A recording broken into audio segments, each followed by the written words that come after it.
What's up, guys? It's your girl Adrienne here with the Say Sexy and Tatted podcast, and we're here to recreate another episode for the Pretty and Priceless series. And then you see, I got another special guest, the same one from the last episode. If you already tuned in, you already know who this is. This is my friend LaKenya. Hey, LaKenya. Hi, girl. Welcome back to another episode of Say Sex and Tatted podcast. And you know, this series we're talking about being pretty and priceless and having just real conversations that I think we tend to skip over as believers, right? So I think the last time you were here, we were talking about intimacy, right? And so today I feel like let's go a little deeper. I want to talk about boundaries. So, but here's the thing. Before we get started, you know how we go ahead and get this thing started. We got to go ahead and salute for everything that we have done and we have accomplished. And the thing is, I feel like we are getting ready to embark on a new journey in life. And so I always want to make sure that I celebrate small wins because you just got a promotion. I did. And Well, like, I mean, I got a different job. But but it's a promotion from the position you were currently in. Yeah. Right? So I want to make sure that we celebrate those big victories. All right. Okay. So you know how we do, y'all. Once again, y'all know I'm short. So I want to say congratulations. Thank you For everything that you have accomplished, everything that you are getting ready to do, and so thank you for being a guest again on the Saving Sex and Tatted podcast. Salute.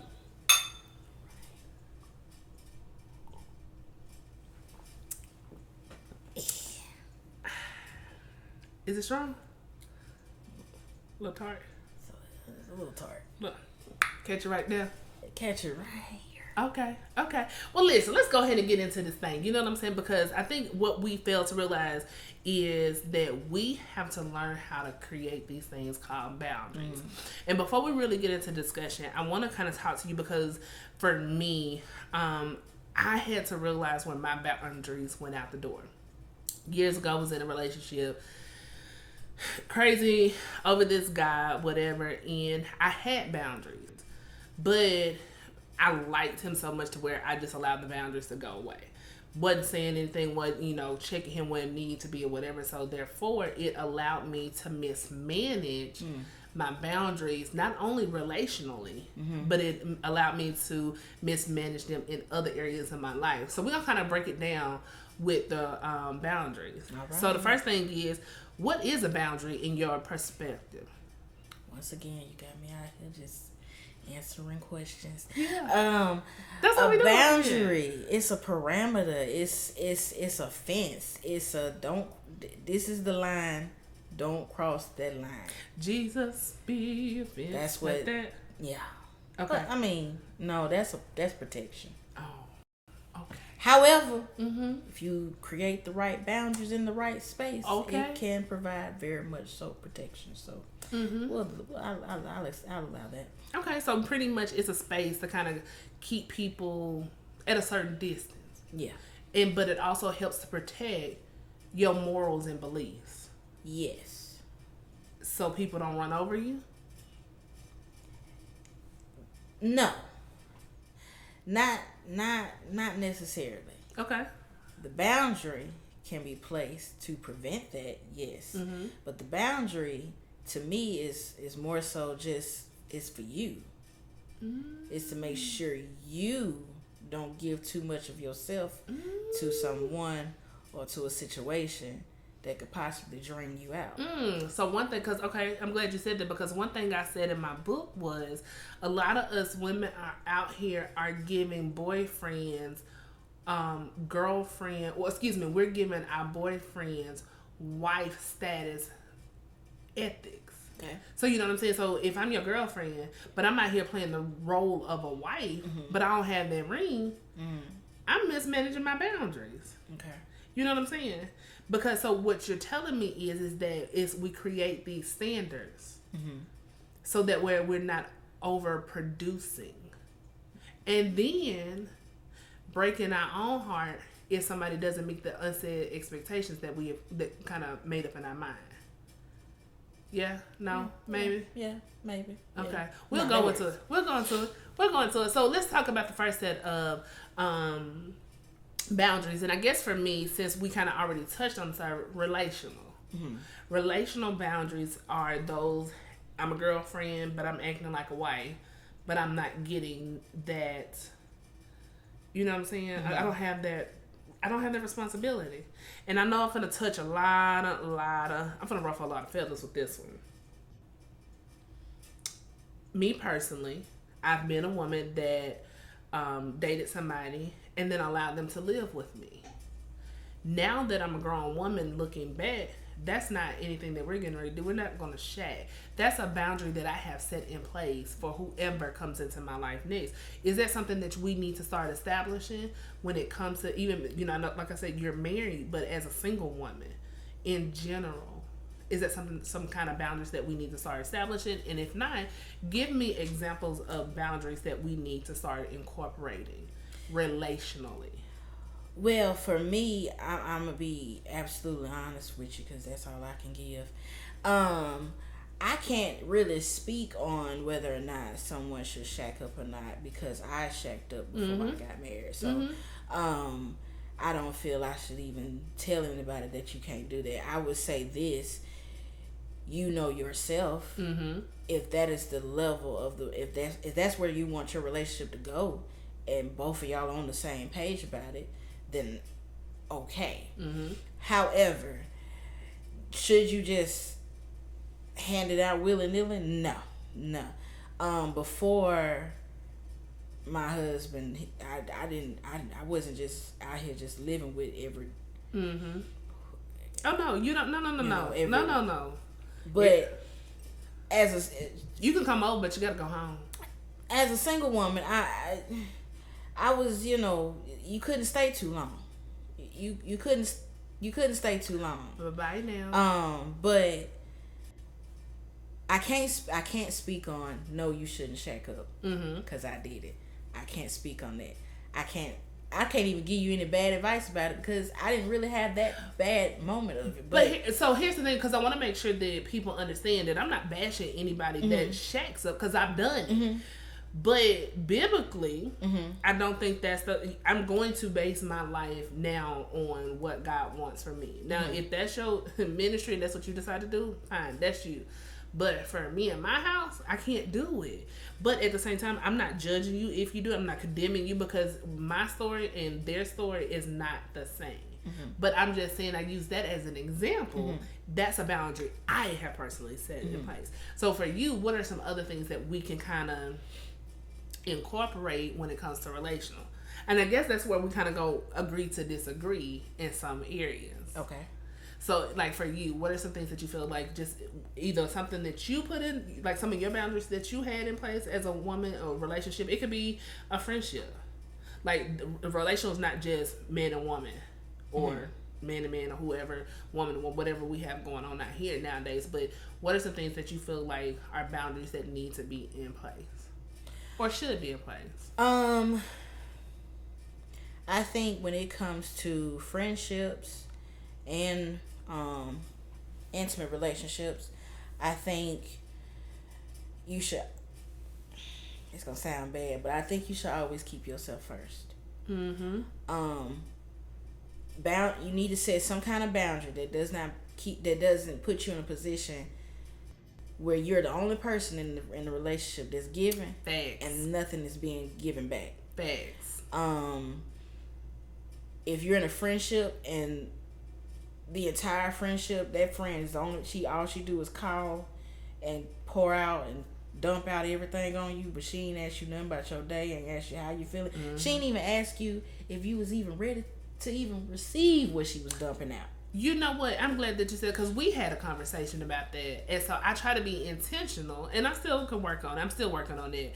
That whenever we are calling to vent to our friends, spouse, family members, or whoever else, you got to take the courtesy to ask them, hey, are you capable at this moment to receive when I'm trying to dump on you, give to you, vent to you, because a lot of times we don't take those things into consideration. And so I'm grateful that you actually even brought that up to me in conversation, because now I'm mindful of that. Because I'm one of those, I'm like, girl, let me tell you what's going on. And it's not because I want to dump on her, but sometimes I just need a sounding board or to vent, to release something.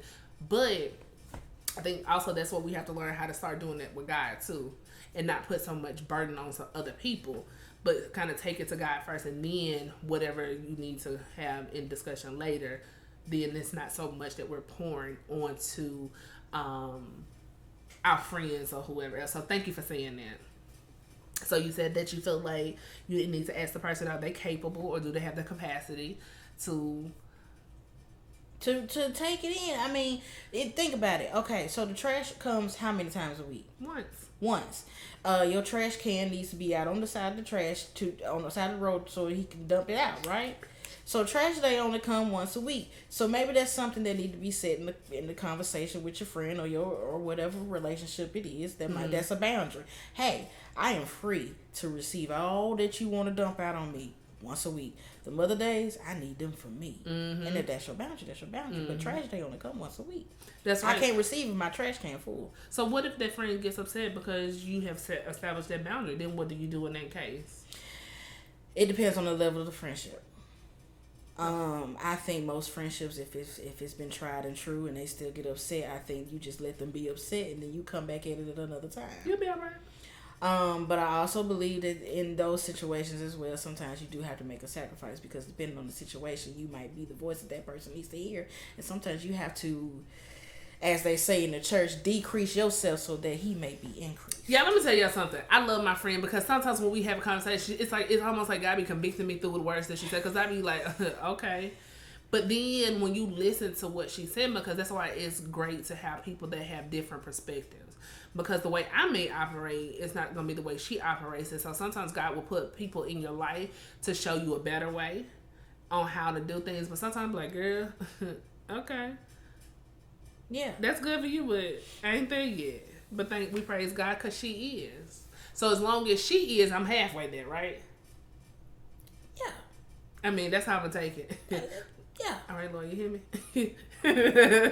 But I think that's a good point to have. It's just to make sure that you're able and capable of doing so, but also being able to set those boundaries. And then if you get upset, so it depends on what it is they're calling you about, or if Holy Spirit leads you in that moment to say, hey, give her 5-10 minutes.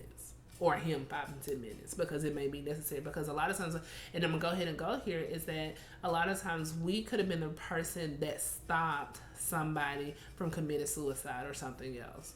I mean, and that's a valid point. Special circumstances. But you'll know. And but I think also we don't have to be Superman or Superwoman all the time and try to save everybody. And that was my problem. I think that's how I lost my boundaries or lifted my boundaries, because I'm like, oh, I want to help the world. I want to save everybody. And it's like, you can't. You can't. You have to learn how to turn it on and turn it off. Figure out what's for you and what's not for you. And be okay with it. I always pray for that person. But I think setting those boundaries now, it has allowed me to see life differently. Okay, so we're talking about relational boundaries. How about boundaries on your job? That is a good one. I am currently I'm a case manager. Okay. Honestly, case managers are just glorified babysitters. But what we pretty much are trained to do is take on a lot of stuff. Mm-hmm. A lot of stuff. And sometimes you have to put your stuff to the side. However, when I first started my case manager job, I had a terrible issue with boundaries, because I would take my stuff home. Mm-hmm. To the point where I was thinking about it at home. Mm-hmm. I was dreaming about it. It was coming up on my mind.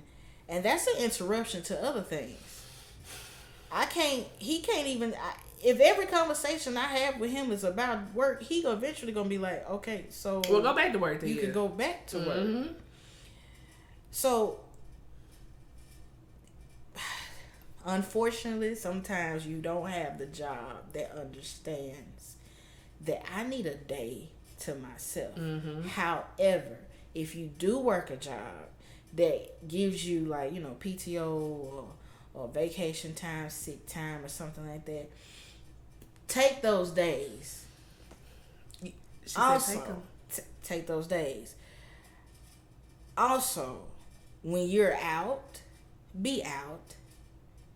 Just be out. If you need to leave a to-do list for somebody to do, delegate if you can. Mm-hmm. But when you out, be out. When you're off, be off. That's the boundary. Mm-hmm. Your boundary is, if I clock out at 5, work is done at 5. Bye. If I clock in at 8, work is done at 8. I had to learn it the hard way. It was stressing me out, but I got it now. And that, you know, it's funny. I think a lot of times we allow the PTO to build up, and I ain't gonna take no vacation time until for a rainy day, but it's like, we're dealing with so much. We're dealing with a pandemic. We're dealing with COVID. We're dealing with people losing family members left and right. But yet and still, we're trying to be everything to everybody at the workplace, at home and stuff. And it's like, well, when do you actually take the time for yourself? And so I had to learn, I got 100-something hours of PTO. Mental health day, please. Right now. And then if I need to, I'm going to take 2 of them. Why? Because I'm the employee that I'm going to show up. But then I had to realize, baby, if something happens to you, they're going to replace you. It's going to keep going. It's going to. So it's like, why would you not, if you know you're exhausted, you're tired, or you just want to take a day, take it.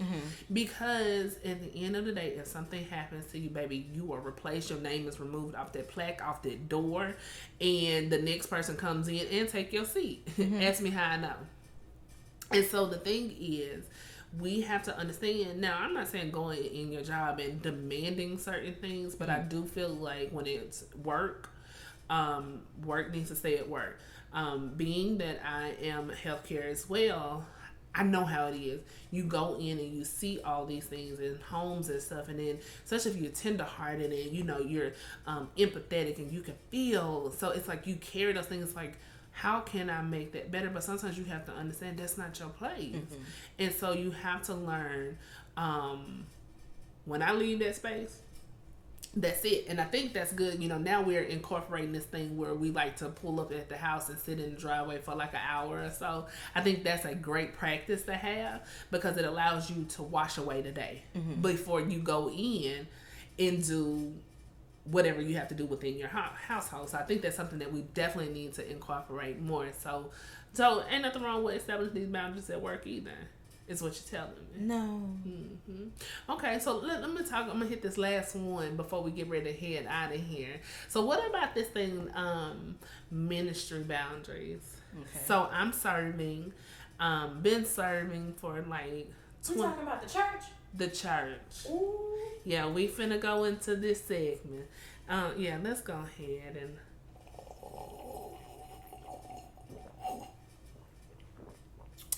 Because, you know, folks try to crucify you when you start talking about the church. Don't you dare. I'm there. Okay? I don't know why, because Paul talked about the church and all the letters he wrote. Go ahead. Who did? Paul. One here. Apostle. He was an apostle. Okay. And he killed Christians. But That's what I was getting at. But I hush. That's what I was getting at, because he was a thug. He was about their life. So he didn't care. So I'm going to have a little Paul anointed on me right now. Okay? All right. So you serving. You doing what you're supposed to do. But then it gets to a point where you notice that you're constantly serving. You constantly, and I know, and please hear me when I say this, hear my heart. I don't do anything for the sake of the church, for people. I do it unto the Lord. But then it's like you give so much and not everybody comes in with that same heart posture. How should you, or when should you go to your pastor, your leader, your teacher, or whoever and say, hey, I need a break? I'm going to tell you this. I'm gonna say this. At a previous church that I was at, we was a small church, so everybody pretty much did a little bit of everything. Okay. All at the same time. So we worked on different. I mean, you would be singing here, ushering here. I remember those days. You'd be ushering here, taking care of daycare over here. You know, it was a lot. Just to keep it afloat, and you trying to bring more people in. Absolutely. You know, until somebody come in and replace you. Until somebody, there you go. I'm gonna tell you how important it is for you to have boundaries with church. I was freshly married. I was freshly married, and my husband had a conversation with me. I was on the praise team at that time. My husband had a conversation with me, and he said I think I had to go back to the church for something. It was an evening service or something, and it seemed like we was having evening services every other Sunday or every Sunday or whatever. He was a musician now. However, he said, "Sweetheart, we ain't gotta go." But I was like, "No, we gotta go. And it caused the argument because I was on gun ho. No, we gotta be there because they need us, and we gotta be there for the church, and they need it. But he was like, "But I need you here. Can we be together?" So it's important. Yes, serve the Lord with gladness. Come into His presence with thanksgiving. However, when church becomes a job, and outside of if you want to do ministry full time, that's a different thing. That's because that you were called to do ministry full time. But for those that are just serving, once or twice a week or whatever, when it gets to a point where it feels like a job, then you lost it. You lost your reason of serving.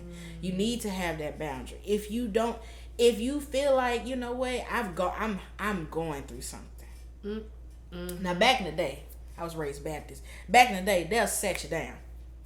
They'll find out about you. Now, granted, the sat down part is the okay part. How they find out why you need to be sat down, that's just a bunch of mess. But that's just a bunch of mess. But you should be, if you have a pastor that is, thank you, Pastor Candy. If you have a pastor who cares for you and cares more about your well-being and your mind and all that more than you holding the door on a Sunday, you should be able to go to your pastor and say, "Hey, I'm going through some things. I don't know what's going on. I need a moment." Your pastor should be able to say, "I understand. You take as much time as you need. We're good." So what if your pastor does not, you tell them, "Hey, I'm burnt out. I need a moment," whatever the case may be, but they won't let you. What do you do in that situation? Because I know me, and what I know how I would respond. But if you had to just really look at that, and then you were hypothetically in that kind of situation, what would you tell somebody? Hey, we know you're tired, but your pastor won't let you out, because I think a lot of times we deal with this and people are silent, about those things. So what is something that you may want to encourage them to do, or how would you tell them how to handle that situation? If you go to your pastor and you tell them, I need a moment, and they say, they don't let you take your moment, you need to go to God and see if that's your pastor, because your pastor should care more about you. Your internal? Let me explain. Let me give you a prime example before we go, because I know you gonna have to wrap this on up. I had a former pastor who brought me into his office and said something to me that I will always hold on to. He said, "I'm not finna. I see your gifts, but I care more about your life than your gift. And what I cannot do, because I am a pastor and I care about my people, what I can't do is have you bleeding on my people. Woo. So you take your time. If that's what you need, take your time. I see you. I see what you're capable of. I know what you have. But if you need time, take your time." And that's a good pastor to have. We're gonna be good. That's a great pastor to have. It's wonderful. All right. Thank God for the wonderful pastors out here. I really thank you. But I think that's something that we really need to just make sure that we understand that boundaries is not a bad thing. Boundaries actually is a helpful thing. It's an important thing. And you need to make sure that you have those in place no matter what. I don't care who it is. Because the thing is, what you don't want to do is allow people to run over you or try to, get over. Because we dealing with all types of people here. So I'm glad that we had this conversation, because after this I'm going to go journal. And I'm getting ready to reestablish some areas and put more boundaries in place, because it's just what we need, especially when you carry something anointed and you're called to do multiple things in life. You got to have boundaries. So I want to say thank you, Kenya, for coming back on for this podcast and helping us. You know what I'm saying? And listen, hey, tell the people how they can follow you, because I did not tell them that last time. Well, you can find me on Instagram at gods_abstract butterfly, because I may not be perfect, but I'm still beautiful. You can also find me on YouTube, Just Kenya. Y'all, she got a series called Kenya Learns a Lesson. I need y'all to go follow her, please. Get these numbers up. Get them up, please. Okay, go ahead. Subscribe. And turn the notification bell on. Don't mind, just please help her. But that's where you can find me. Other than that, I'm out here. Okay. She said she out here. Excuse me, out here. I'm out here. So please, look, go follow my girl. Thank you again for coming into the Stay Sexy and Tatted podcast. We love you so much. Thank you for everything that you have done. And listen, until next time, hey, you know where to find us. And we're going to go ahead and cheers this thing out. Love you, girl. Love you too. Ding!